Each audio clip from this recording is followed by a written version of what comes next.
Listening to 94.4 FM, Salford City Radio, with myself, Jimmy Petruzzi, on the weekly sports show. Tonight, we have a very special guest.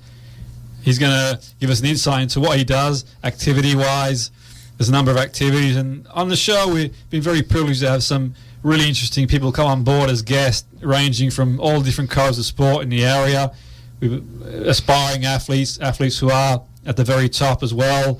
Tonight, his guest is quite unique in the sense that he does a number of activities physically to help him, no doubt, mentally and physically after a stressful week. And it's going to be a really, really good insight for us as listeners and an audience, because we hear about professional athletes and sports people and they do it for a living, and even semi-pro athletes and sports people, footballers, they do it for the enjoyment, and obviously it's a job for people too.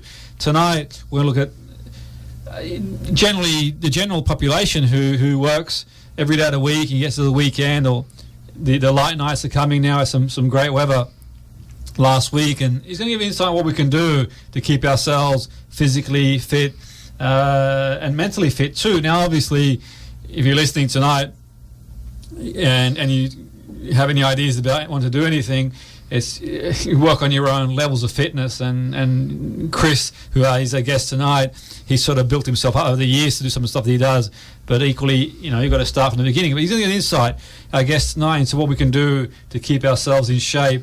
And some of the methods he uses aren't very intrusive, in the sense that you can sort of, I know from some of the groups that Chris goes on and walks on, there's various levels. Some people are extremely physically fit, and some people are just starting out. So there's a place for everyone. So welcome to the show, Chris. Good to have you on board. Thanks for inviting us, Jimmy. Glad to be here. Fantastic. No, it's really interesting. So Chris Delaney, I know Chris through a speaking group that I go to in Manchester, and he's local. And the great thing about Chris, he's going to give us insight into what he does. And it intrigued me.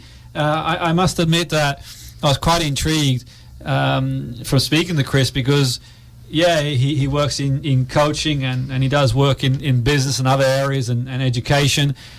He's a good speaker as well. But putting that to one side, life can be pretty stressful, and so can work. And what really intrigues me is that when we think of sport, we talk about sport on the show, we always seem to talk about things like professional football and rugby, and at least the focus is on that. And obviously the other codes. Tonight we're going to focus on what you can do at your own level to get active. And Chris, what got you into your recreational activities like walking, fun runs, or if you can call running fun, the half marathons you do, the stuff that you do? And I've probably missed out on stuff because I know you do more than that, and triathlons. But what got you into it, Chris? You got to remember, we live 30 minutes away from the Peak District, 90 minutes away from Wales, and about 2 hours from the Lake District. We have this beautiful nature on our doorsteps. Absolutely. And people who are like working all week, got a family, got a stressful job, you need to go somewhere to get rid of that stress. And I go to these places to get rid of the stress. Absolutely. Yeah, no, absolutely. And do you find it works for yourself? Do you find that after a stressful week and you sort of manage to get away and you just decompress? Yeah, definitely. Being out in the country is great, because when you can exercise, so you feel good, you're moving, you get momentum, that makes you feel good as well. But just being somewhere where it's full of trees and flowers and animals is a great place to go to get rid of that stress and to feel yourself again, to feel confident, to get back into that mindset where you can go and do things. Yeah, interesting you say like the Peak District and Wales, and I totally agree. And last year I went to Wales a few times, and it's like a different world in the sense you've got waterfalls and the ocean, and we had a really nice summer last year too. It was absolutely beautiful, and the Peak District too. It's just amazing to think that 30 minutes away, it's just absolutely beautiful, and obviously areas as well, a bit closer to home, in the sense that there's places around here that you can walk and get some fresh air. And how do you feel like, say, do you ever get times when you feel like I can't be bothered going out for a walk, or you're just highly motivated all the time? Yeah, definitely. Every weekend, basically, you sort of wake up, if it's cold, it's a little bit wet, the first thing you think is sort of just stay in bed, should I just not go out today? But what you need to do is get momentum, because momentum creates motivation. So instead of sat in bed saying to yourself, oh, should I go? Just put your feet out of bed, get up and start moving, and that gives you the motivation to get out there. When I'm out there, I find that I'm so motivated anyway, because you made it to the countryside, you start walking or hiking or scrambling or climbing or whatever activities you're doing, and then you feel really good about yourself. So it's about taking action straight away rather than questioning it. Yeah, that's interesting. I mean, the thing is, Chris, you strike me as the sort of person who's really motivated. And I know from sort of the work that you do, or the little I know about the work that you do, you work with people helping them prepare for interviews, and you help people to fulfill their potential. You do the work with the academia, the schools, and business too. So I think for me, I sort of think, well, okay, is this something that you've always had, or did you something you use skills to get that? People aren't born motivated to go hiking and scrambling and running. There's not a chance in the world. It's not innate, Definitely not. But what happens is, Christmas comes along, everyone drinks a lot, eats a lot, and they think, right, I need to be fitter, I need to be healthier, I need to get into exercise. And the first thing people do is buy a 12-month gym pass, go to the gym once, and then never go again. Or a small percentage of people do. But 95% of us don't go to the gym. And what you need to do when you're thinking about being healthy and getting into exercise is think about the things you would enjoy doing, the exercise, the groups that you want to belong to, the things that you will get out there and get and become motivated to be fit and healthy. For some people it is gym, for other people it's playing football or rugby. For other people it's getting into the countryside, going rock climbing, scrambling or hiking. The trick is to find an activity that you would enjoy, so you're motivated to go to that activity on a regular basis. Yeah, that's really interesting stuff. And the way I can relate to that, it's a bit like in football, where in football, for example, you can get the footballers to do loads of running, and they don't want to do the running, so to speak. You get a ball out, and it's disguised training. You get a football out, and they just love it, but they don't realise they're running more playing football than they would do. Definitely. So it's a bit like that to a degree where you kind of. If, for example, someone says go for a walk to the shop type thing, you're like, oh, I can't be bothered going for a walk to the shop to pick up some milk or coffee. But if you're out there and it's quite challenging in that sense, then I can imagine that it can be pretty tough. Now, the weather being variable, sometimes it can be, like he says, cold. Sometimes it can be really, really warm. Last year it was really hot summer. Do you plan for that? Do you sort of monitor what's going to happen weather-wise? Do you sort of think, I'll turn up and go from there? But do you sort of plan for the weather as well? And I personally don't, because with my personal motivation, I like to do a variety of things. If I play football all the time, I went running all the time, I went coast steering all the time, at some point very soon I get bored of that and become demotivated. So I like to do a variety of things. And as a listener, this is one of the things you need to think about. Do you get motivated by doing the same thing over and over again so you become more competent at that exercise or that skill in that sport, or do you like variety? And because I like variety, if it's warm and sunny, I might go for a rock climb, I might go hiking. If it's cold and wet, I might go gorge scrambling, or I might go coast steering. So I pick the activities based on the weather, but I'm always out doing activities, doing exercise and feeling fit and healthy.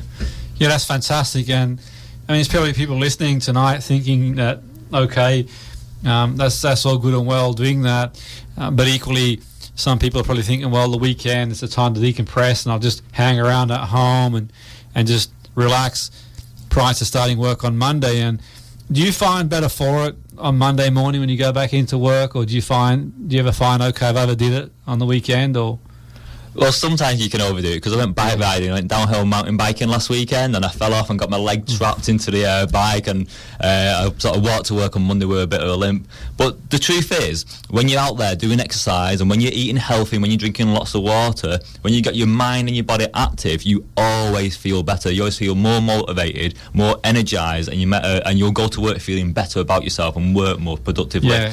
Exercise, water, and a healthy, balanced diet is proven time and time again to help your mind and your body feel really positive. Absolutely, that's a really good point, and certainly some of the research out there on neurogenesis and cells in the brain, and it shows aerobic exercise and what we eat has a big impact. We can stay mentally young as well, and sometimes people, they get old before their time mentally as much as physically, because they just sort of become inactive, and obviously it's not easy for some people. Some people got injuries, illnesses and that sort of stuff, and it makes it hard to get out there. But what strikes me about yourself is that it's like there's something for everybody. It's not just a question of you've got to be, I mean, what you do is variable, and we'll sort of run through some of the things that you do shortly so listeners can hear.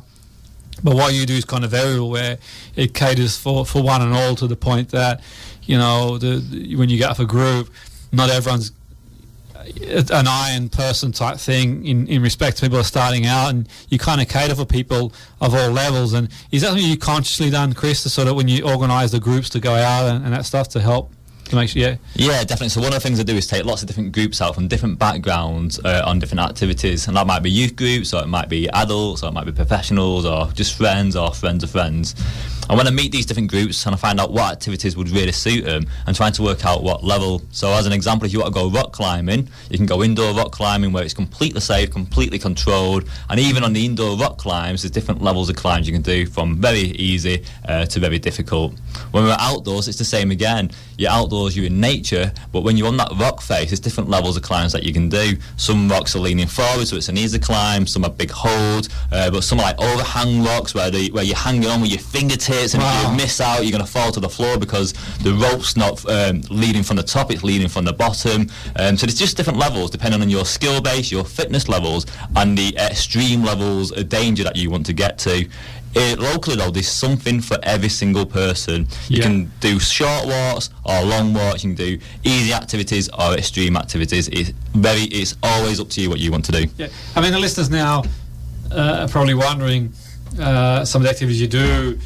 You've mentioned a few of them there, we've talked about a few of them, but just give us a bit of an insight in some of the activities you do. Chris, what are some of the things that you do? I know you're planning on doing a triathlon, I believe, and it's a fun run, the run in Manchester coming up soon. I'm not sure. Yeah, so I sort of do two things. So the first thing is the exercise, which is for me is mainly running. I do go to the gym. I do weights in the gym. I do lots of skipping as well.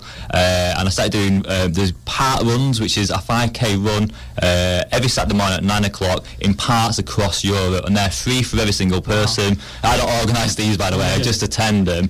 You get often 250 to 300 people running 5k, and they're brilliant, these park runs. One, because they're free. Two, because there's so many people there, you get motivated to complete the run. And three, because the levels of people running is amazing. You get people who walk around the 5k, you get people who've got kids in prams that are being pushed around the 5k, you got people like me who are sort of middle runners who are running it in like 20-25 minutes, and you get people who are training for marathons or who are extreme runners who are doing these 5Ks in 13 or 14 minutes. So all different levels all together every morning at 9 o'clock on a Saturday on parts across the UK. I'm also doing half marathons, and I'm starting to get into triathlons as well, which is doing a swim, a bike ride and a run. But the one I'm doing, instead of doing a swim, it's a 2-man open top kayak. So you kayak for 7k and then run and then bike, and then you do a final run after that. So so one thing is all the exercise, and there's so much stuff out there. Yes, no, that's really interesting stuff. And so with the half marathons and those runs, how long have you been doing them for? When did you sort of start doing them? So I started doing half marathons last year, so I got into running about 12 months ago, doing the park runs, got really motivated, started running in the evening, and thought I need a challenge. If I sign myself up to a half marathon, I'll train more, I'll get into a group and start running with those people, which helps motivate me. So I did my first half marathon last year, did it in 1 hour 43 minutes. I was very impressed with that. Good going, yeah. Yeah, I was really impressed with that. At the end of it, I was completely tired. Like, it drained me, it took everything. I was shaking on the way home. But continued to train, and I put one in for this May in Manchester, and then I put one in for this October in Wales as well. Fantastic. That's really good stuff. And I think for people listening there, it's quite inspiring, because they'll be thinking, okay, Chris has been doing this stuff for the last 20 years type thing, but it goes to show you can sort of start at any point, and to be doing it for a year and to get that sort of time for half marathon. The people who've been doing marathons for half marathons for a long time, we're proud of getting a time like that, so it's fantastic. So it's almost like we don't know our potential until we have a goal, which is really, really interesting stuff. So in terms of these park runs, how do people find out about, how do you find out about these? How do you go about finding out about the park runs and stuff like that, Chris? How do you? Yeah, so because I'm in a group of friends who know about different exercises, and they do quite a lot of competitions, so we get it from them. Social media's just full of it. Google is also the king of searching for any sort of thing. But sports, I think in the last 10 years, and exercise is really increasing. More people are getting into sports, more people want to be healthy, people are conscious about diseases and heart attacks and being overweight. So there's been more events put on all the time. In Manchester, there's 3 or 4 half marathons each year compared to a couple of years ago where there's just one half marathon or one marathon annually.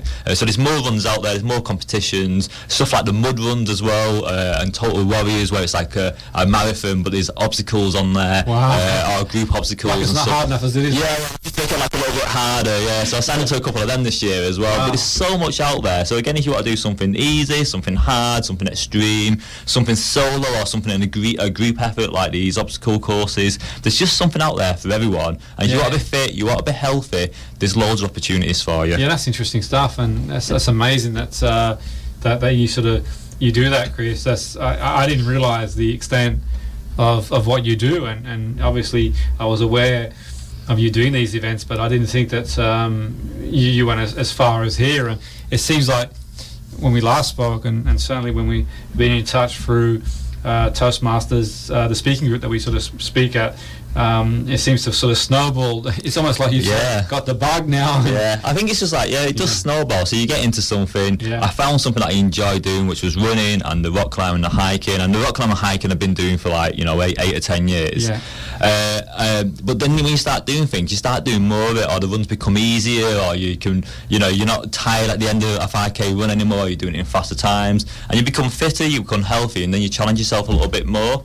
And for me, I never set out a big goal that I wanted to do a half marathon in 1:43. I just wanted to do a run, I wanted to do more runs, I wanted to do bigger runs, then I wanted to do a half marathon. So I didn't need to set a big goal. What I thought is I want to be fit, I want to be healthy, so I'm going to do more things to make me fit and healthy.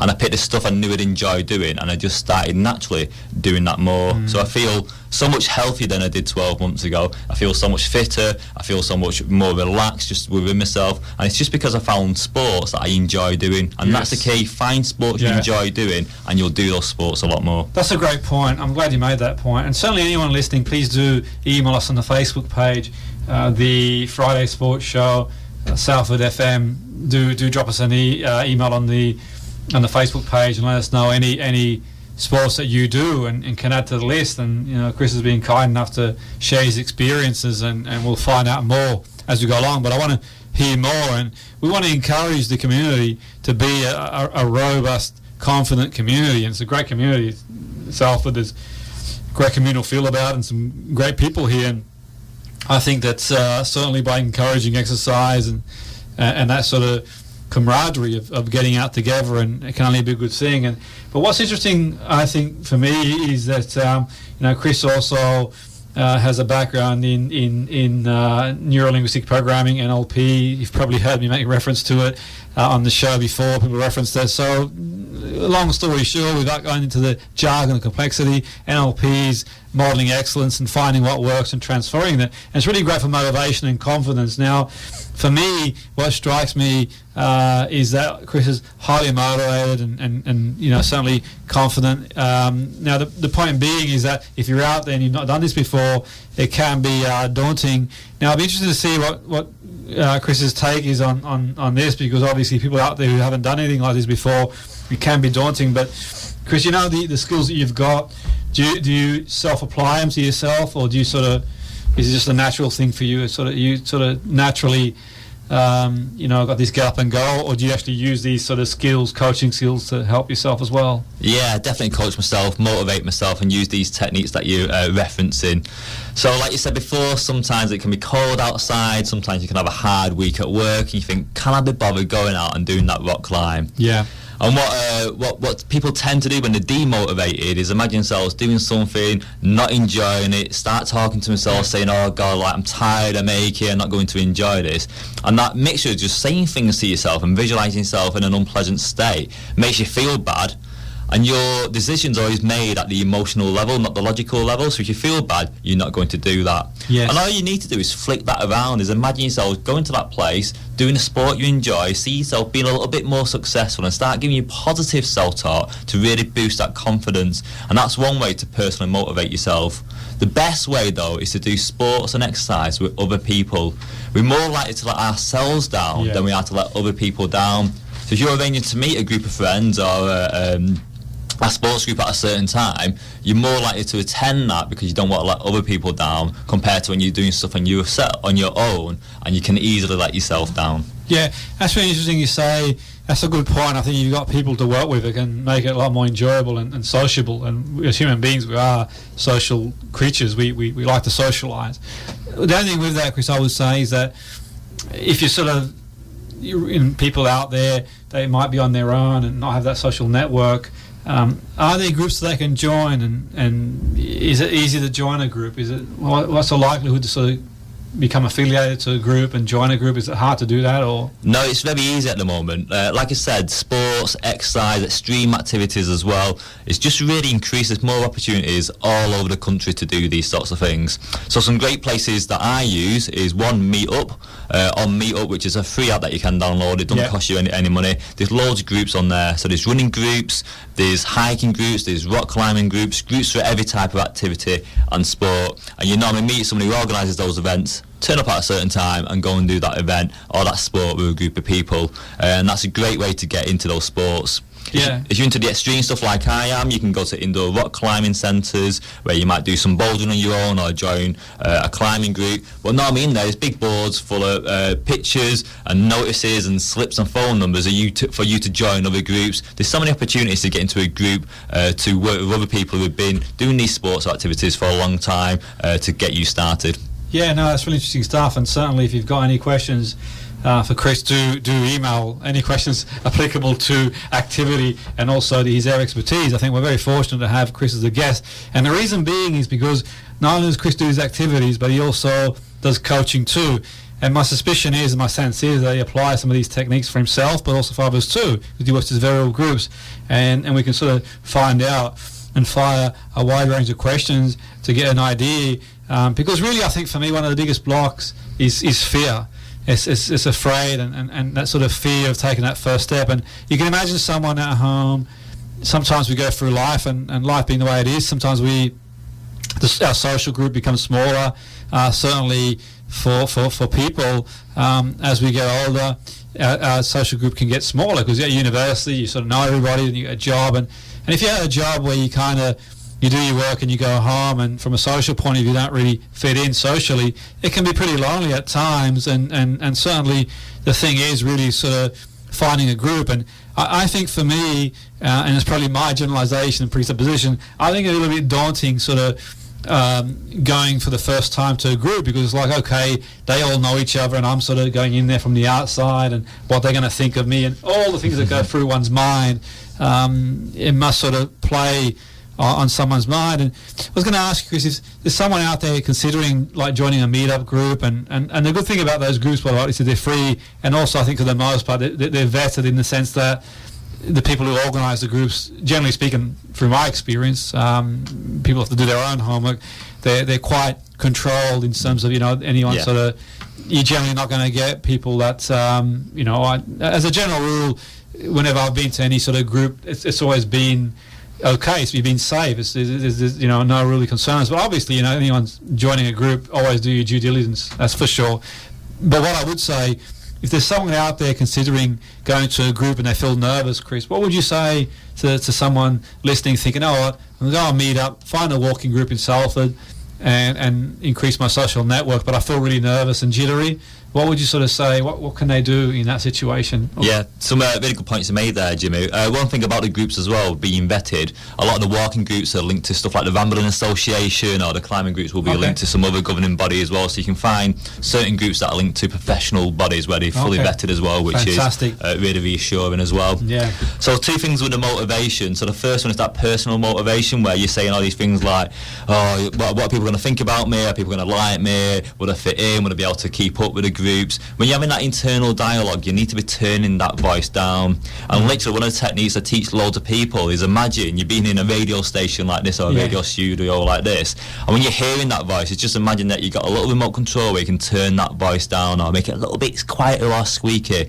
And it seems like a very stupid comment to make, but there's loads of power in that, because by understanding that you're doing this negative self-talk gives you control. by turning that volume down in your own head gives you more control, and by having control gives you options and gives you choices, and being able to turn that negative voice down gets rid of that negative feeling you have in your stomach and allows you to feel more confident. So as LP practitioners and hypnotherapists and coaches, there's loads of techniques to get rid of self-talk that's limiting your beliefs. Yeah, no, sorry, Chris, you carry on. Yeah. I was going to say, but the second part and the most important part is, and I've organised these social groups and I've organised events and activities and I've run groups on Meet Up before. We're so hoping that loads of strangers are going to come to us. Loads of people are going to turn up on their own and meet other people. If you're going out with a group of friends, that can sometimes be quite a closed group, but meet-up groups, walking groups, climbing groups, outdoor groups, sport groups, running clubs and stuff like that, they're hoping and willing to take in solo people. They'll open up, they'll come to you open arms. Yes. They want you to be there, they'll really support you, and there's no limitations on you have to do something at such a speed or you have to do so much exercise. They try and pace things at individual levels but let people come into that group feeling. So going to these groups for sports and activities is a real positive thing, and people will want you to come along and encourage you to come along. That's really interesting stuff. I think that's fascinating that you say that, and I think that what strikes me, Chris, is something that you mentioned there, is that we have sports people on the show, some top sports people at the highest level and coaches, and it strikes me that the techniques you use are very similar to what they use in more ways than one. And you mentioned self-talk and putting things in the past and focusing on the now, and these are things that people use at the highest level of sport, and there's no coincidence that they need to prime their brain and be in the right state to do that. But equally saying that, it can be equally as daunting for someone just to go to a group, to go for an exercise, to go to the gym. The gym for me, I think for a lot of people, the example I use, if you're listening and think that, you know, it's all right for Chris, it's all right for you, and the example I'll use is myself. And many years ago, I started doing yoga probably 20 years ago, if not longer, even longer than that. Shows my age, probably even longer than that. And I used to do it because I used to get like back pain through sport, and just I did it for like increased suppleness. And at the time I was working with professional athletes and footballs. I introduced to them as well. I said, guys, this is really great to do yoga. And at the time it was a little bit different to what it is now. It was more, I believe, in my opinion, it was less intrusive. And I still recommend it now. Yoga is really good for the mind, and a lot of evidence around there and that sort of stuff. But anyway, long story short, I sort of do my own thing yoga-wise. But recently, a year or two ago, I decided I'll go to 1 or 2 yoga classes, and I really struggled to find a decent class in the sense that it just seemed really intrusive. It seemed people were wearing the latest sportswear. It was like a competition, and I felt a bit, I wouldn't say intimidated, but I walked in there and everyone's got the latest brand wear, and they're all sort of doing snaps for Instagram, and that's okay. There's no issues with that. Obviously, you know, people do that, and I think social media is great, and also people make a living out of it too, advertising. But I felt, into a sense, it went away from the traditional way of yoga and I thought anyone who's not been there before could be put off. I mean, you walk into a room and you see people who have got, and what put me off a few of the classes was the fact that I have a routine I use for me. And I don't want to extend beyond that because it works for me, but it's almost like, okay, trying to push you to do things that you weren't comfortable doing, like, you know, standing on head. And I thought, well, I don't want to, I've got no reason for doing that. I'm doing it to fit my sort of needs. And do you find that, is that the case with some of these? It seems to me these groups are a little bit different, where you don't sort of get pushed too much out of your comfort zone. You sort of get helped along the way. Okay, does that sort of resonate, Chris, where sometimes people go to a group and it can be like a gym, they've all got these latest trainers and that sort of stuff, and yeah.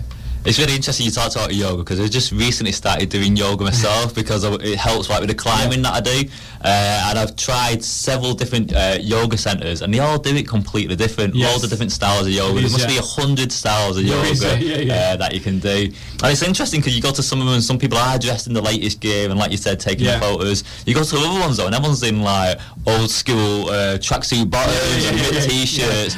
And it's the same with any sort of sport you want to get into.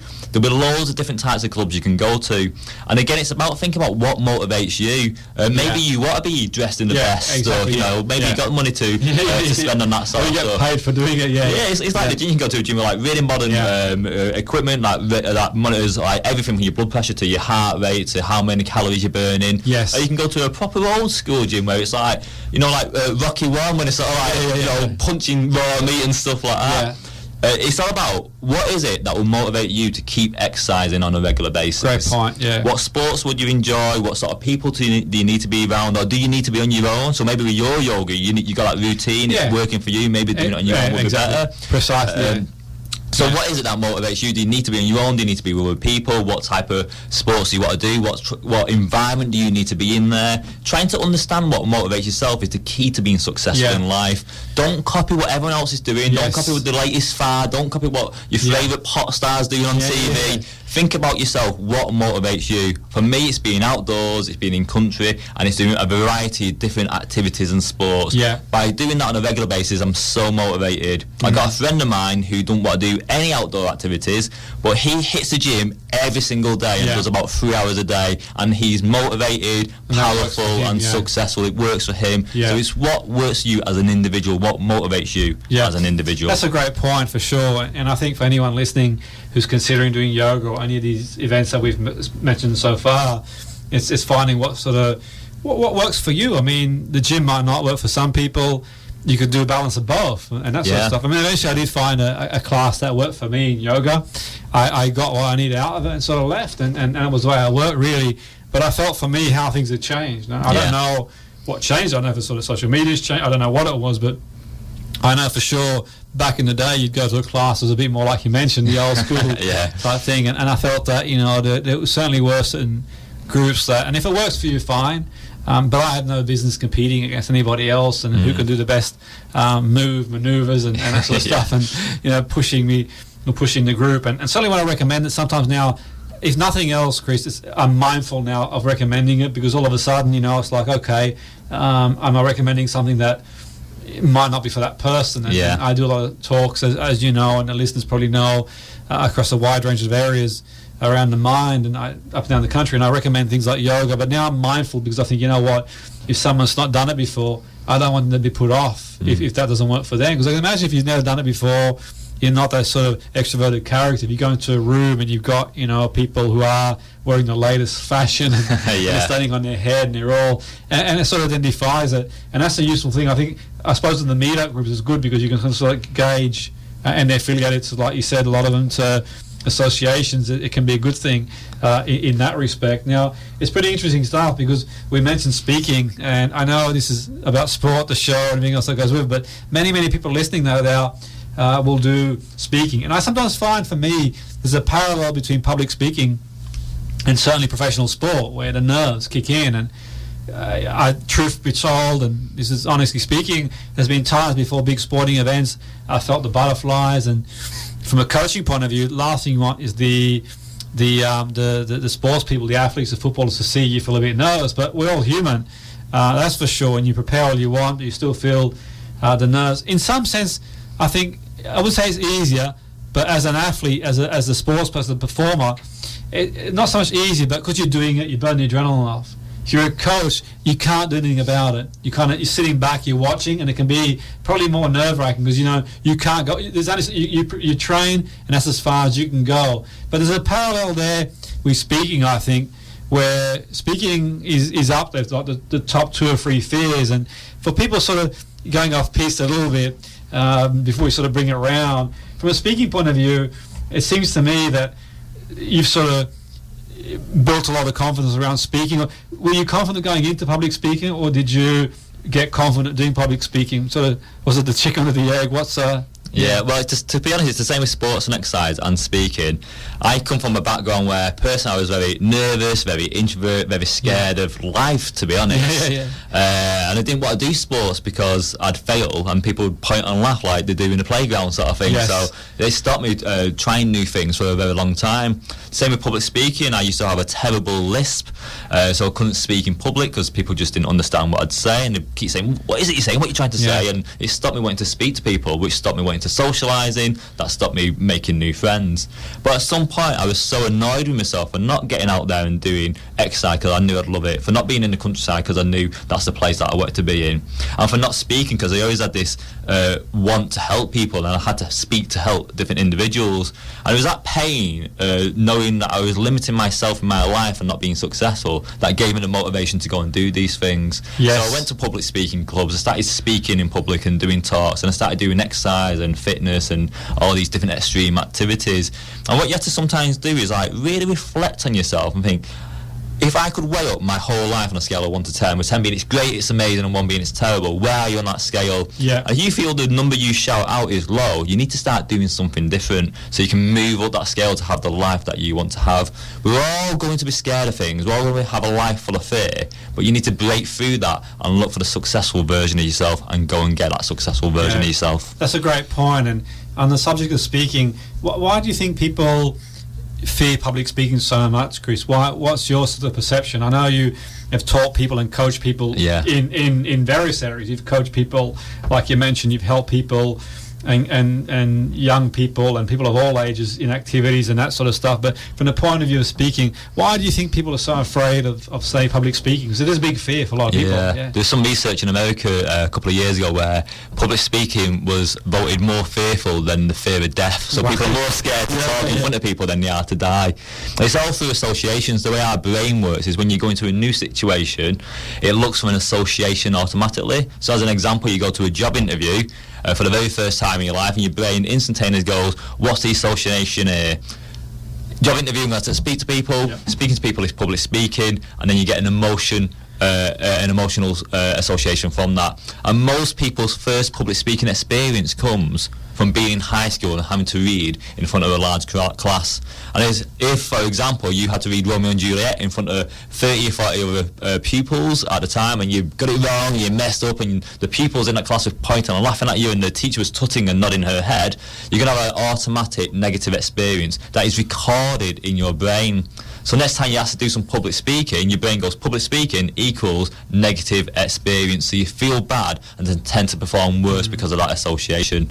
So the trick is to break those negative emotional associations and instill positive ones, so you've got more choices to be successful in life. Yeah, it's really interesting stuff, and I think that's a really good point you made there.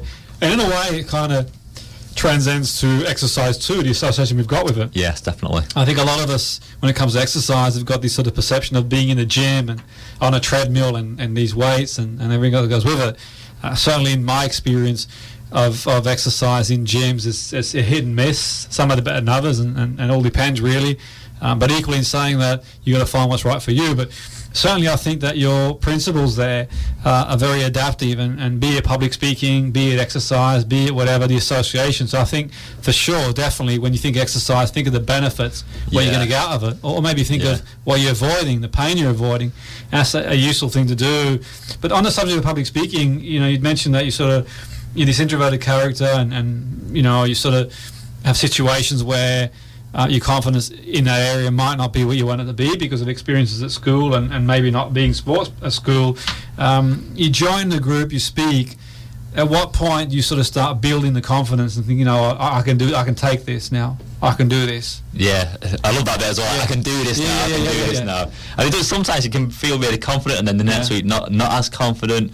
But what it is about being able to throw yourself in there and enjoy the experience. Loads of people say you got to focus on being confident all the time, or you got to focus on getting rid of that fear and that negativity.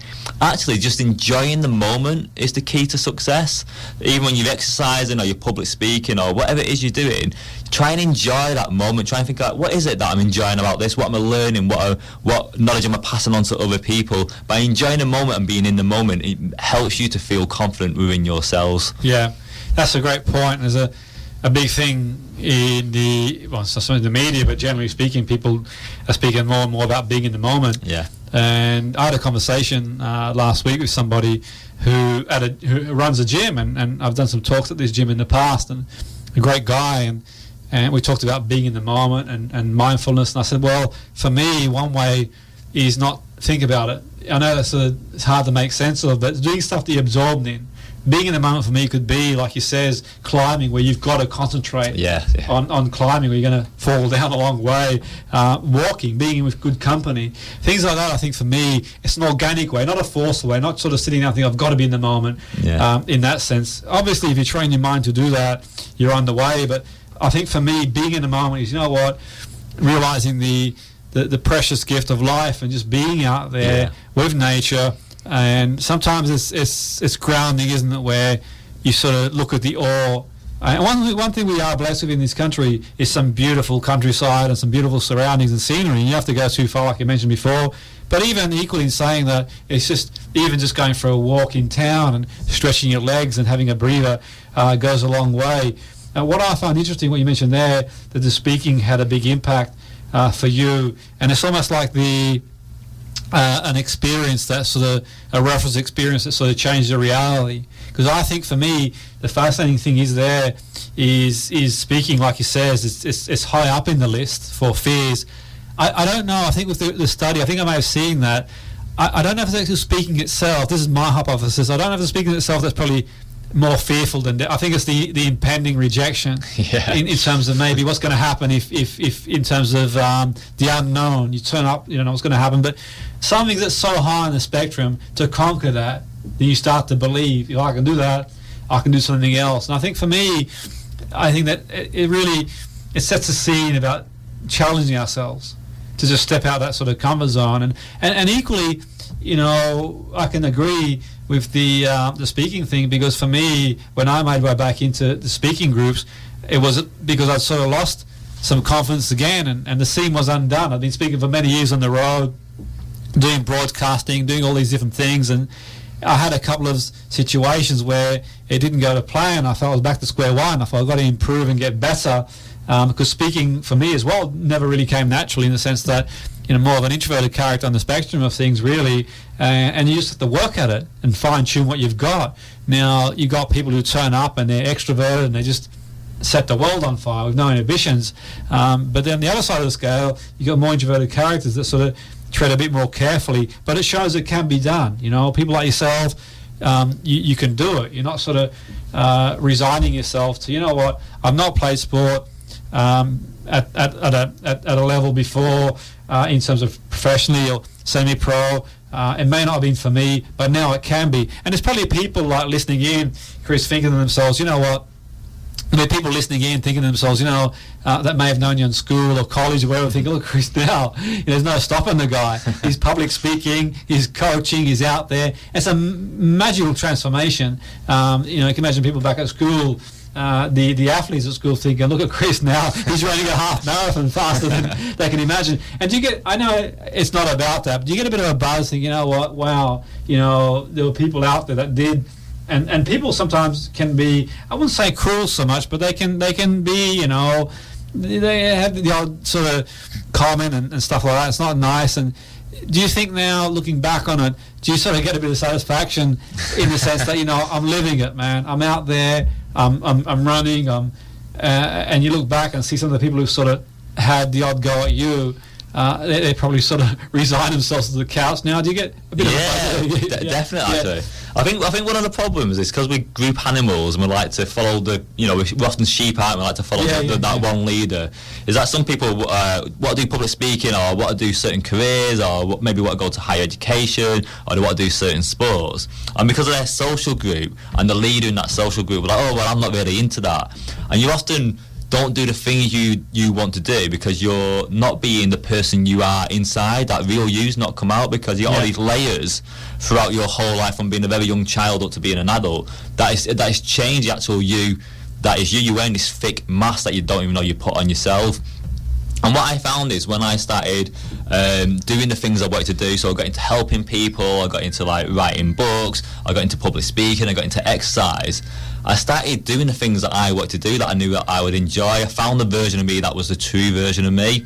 And I kind of love reflecting back and thinking, God, when I was going out drinking a lot, not doing any exercise, working in jobs that I didn't really enjoy, and having this life that wasn't really my life, and now I've got the life that I always wanted, and I'm very happy now. I love that contrasts on that reflection, and that's the trick really. Like, what is it that's important to you? What do you value? What is it that you want to do? What do you want to achieve? I don't set big goals. I just do things in my life that I know will make me a little bit more happier, a little bit more satisfied. That's a great point. That's one thing that I sort of have learned to do too, where over the years I used to set these long 5-10 year goals, and I still do now. I still set goals, long-term goals, and everything that goes with it. But I sort of adjust the sail every now and again. I think every month, every 6 months, every year, am I just doing it to prove a point, or am I doing it because I really enjoy doing it? And you know, I think that's the sort of key for sure. And it's not always easy to, I think one of the things that sort of definitely occurred to me, it's not easy to sort of find your tribe, so to speak, to find people who are going to support you, and you've got to look and get out there, and certainly the speaking group for me was really important, because I was around people like yourself, you know, good people who supported you in your vision, and being out on the road as a speaker myself was different to being an athlete or a sports person. As a sports, I did compete as a sports person at a reasonably high level growing up and into me teenage and early 20s, and it was different because you had people around you. You had the opportunity to sort of people to encourage you, to be around you and everything else. As a speaker, it was different. You're kind of on your own. You know, the one-person band, and it can be quite intimidating because you get a comment at the speaking group and things don't go well and things don't go to plan. It can be a little bit intimidating because, you know, basically, you know, it's a bit different to being an athlete, because as an athlete, you got coaches, you got people around you. In football, you got people you can talk to. It's not easy, don't get me wrong, but the point being, as a speaker, you're out there. You got no coach. You got no one to bounce ideas off. It's you, and you've got hundreds of people coming to watch you or thereabouts. They've all got an opinion on what you've got to say, and it's not easy. And I think that's what's important, to find that sort of tribe. And for me, the speaking group for me was sort of finding that tribe. Yeah, we have different interests, and in that respect, across the board, but it's being around people to support you. That was key. Now, the point I'm going to get to is, how important do you think it is to find people to support you on your vision? How important, whether it's speaking or exercise, and that proximity, how important is that, Chris? It's very important. That what generally happens if we're born into a family that we don't choose, and then our friends are often people that we go to school with, people that we work with in our first couple of jobs, or the people we go to higher education with, and we normally fall into these friendship groups, into our social groups, and often stick with those social groups for a long time. And if they're the ideal ones for you, then perfect. But if they're not the ideal ones for you, you need to go to environments and places, or maybe clubs, where you're going to find the types of people that you know that you want to be around. So if you are someone who needs like really extrovert, funny, humorous people, you need to go to those places where you'll find those. So maybe you want to do a course in telling jokes or being a comedian, and you'll find those sorts of people. If you want people who are going to really push you and motivate you, maybe you need to find a group of people where they're really into coaching or motivation. The people that you surround your life with are the people that are going to influence you, sometimes on the subconscious level. So you need to make sure those people are motivational and have the same values and beliefs that you do. So when they're talking to you, when they're interacting with you, all this subconscious stuff that influences you on the day-to-day basis will be a positive subconscious influence, compared to people that you surround yourself with where they have negative influences on you. Because the truth is, every single person that you meet, even for 5 minutes or for 3 hours, or lifelong friends, influence you on a regular basis. So you want those influences to be positive people. Yeah, that's really interesting stuff. You say that. I think that, you know, there's the old saying, proximity is power, and your network is your net worth, and many motivational speakers have said that, and that's key. I think, for sure, and certainly when we sort of reflect back on speaking, for me, being around people like yourself and some great people at the group, it really helped a lot. It was like swimming to shore, so to speak, because you're out there, the ship is wayward, you're hitting rough waters and a few tidal waves, and sometimes it doesn't take a lot. Just a few negative comments, one or two things that don't go well. So it's a bit like a comedian to a point. You know, you do a few shows, you don't get any laughs, and it gets tough, and it's not easy. And equally, life in general, it's very easy to resign ourselves, I think, anyway, in my opinion, to just say, you know what, the weekend, I'm not going to bother. I've had one bad experience. I went out with this group. they ridiculed me, they laughed at me, I'm not going out again.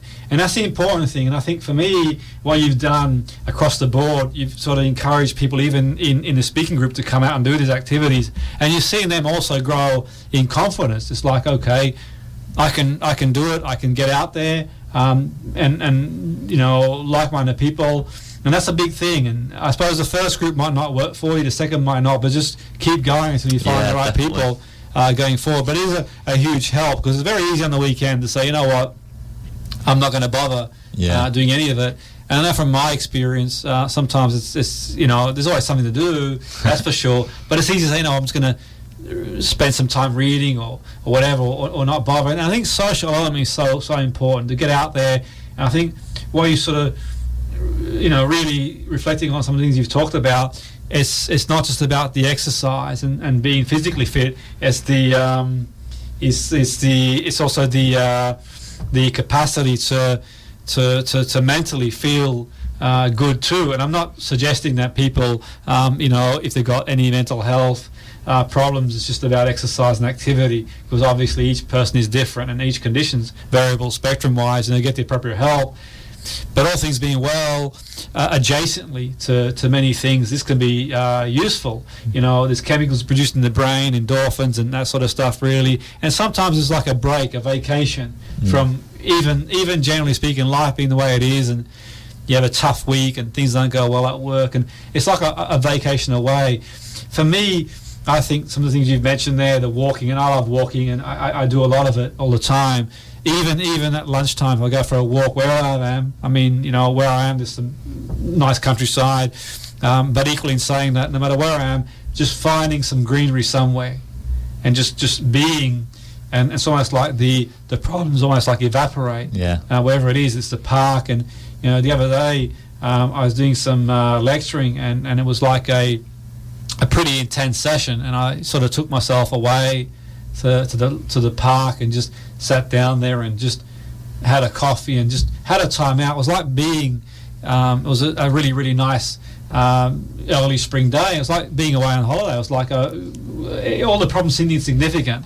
You kind of think, look at this amazing world that we've got, and I think, do you get that buzz yourself when you do the things that you do? Or? Definitely. For me, it's about having fun. So I do stuff like the running, which for me is, you know, quite hard. You have to do a lot of training, a lot of planning, and like long distances, but most of the stuff I do is really fun. So I go coast steering, where we climb up cliffs in our wetsuits and buoyant stays, and then jump off into the sea, and then climb back up another cliff, and then jump off into the sea and swim around the bays. The group of people that do that with, we're all like trained, we've got all the safety equipment, which is really important as well, and we know the area, so there's no danger for us. But same when we rock climb or scrambling, so we're using our hands or our legs to climb up these really steep mountains. If you put a foot wrong, you could fall down. It's like really full of like adrenaline, because it's exciting, it's like really different, but I'm getting exercise at the same time. So I do a mixture of different outdoor activities that are really adventurous, and loads of fitness and health exercise as well, and that mix for me makes me really happy. No, fantastic. That's really interesting stuff. And I mean, I think I said a while ago, just in jest, about organising your own tours, but I mean, is it something that you sort of consider doing yourself? I know it is sort of a bit out there and that sort of stuff, but would you sort of consider, I suppose the logistics of it would be not much I know about, but I would think the logistics isn't easy. But is it something that you sort of would consider doing yourself as a venture? Or I mean, obviously you got a lot on, busy and that sort of stuff. But in the future, would you sort of see yourself doing that? Personally, not, just because I do so many other, you know, got quite a lot of things going on with my businesses and everything else. But there's so many groups out there that do that for you. So if you want to get into this sort of stuff, and it's not something you know a lot about, you can join a group. Like the meetup ones are often free or very low cost, or there's some private companies that will take people out there. You can go on courses to learn how to mat read or how to do rock climbing, and they're often very cheap actually. And once you get like skill based, you can go outside and do these activities yourselves.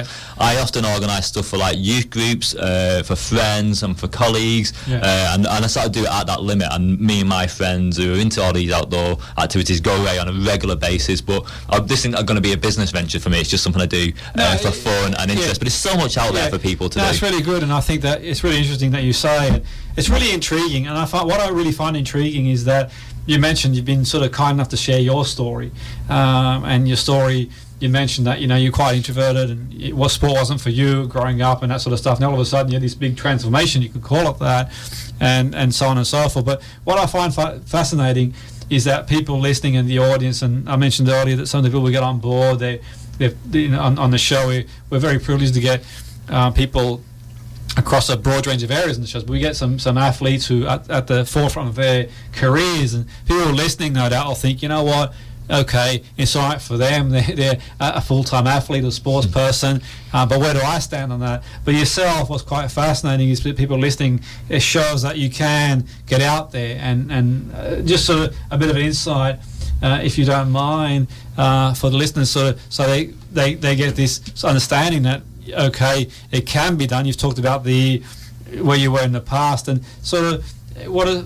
from a perspective of work. I mean, you work, it's not a full-time thing for you in terms of sports. And what sort of things do you do sort of work-wise yourself, Chris? Yeah, so everything I do is always about helping people being successful in their lives. So I use hypnotherapy to help people overcome anxieties, fears and phobias.